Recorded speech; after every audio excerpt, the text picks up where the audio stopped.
every race hates Black people, but they all are fine with one another. A lot to say about this. Growing up, my family and I lived in a predominantly white, affluent community. We had this one neighbor that was really nice. Like, she was always nice to my sister and I. I never saw anything that would display anti-Blackness or racism. I was also very young. I have two brothers. One is 5 years older than me. And I remember him telling me that every single time he would walk around the neighborhood, police would just randomly appear and ask what he was doing there. Of course, he would always say, I live here, my house is right there. Come to find out all these years later, my neighbor was the one who was actually calling the police on him. It's very odd to see someone present themselves as accepting, but behind closed doors, they do anything to get rid of you. Now, I experienced this growing up my entire life. And what you start to see among other Black people living in communities like that is they then start to become a product of their environment, internalizing their experiences and depicting the anti-Blackness towards other Black people.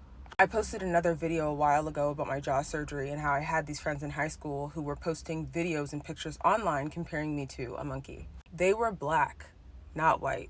People think it's exaggerated or dramatic when I say that I'm very mindful living in LA of who I choose to surround myself, whether you're Black or you're white. I'm mindful of the spaces I put myself in, and I'm very mindful of the sub-cities in Los Angeles in which I choose to live.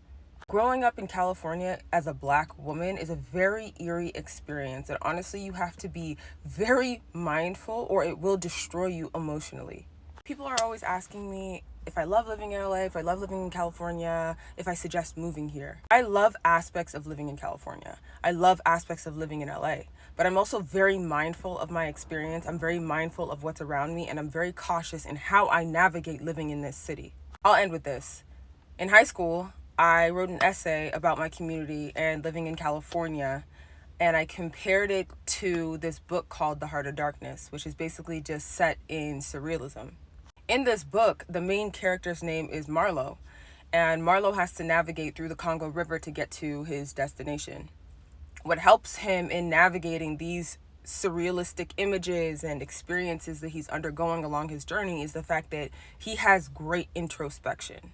If you're considering moving to California, San Francisco, LA, it doesn't matter what city, you gotta be like Marlo.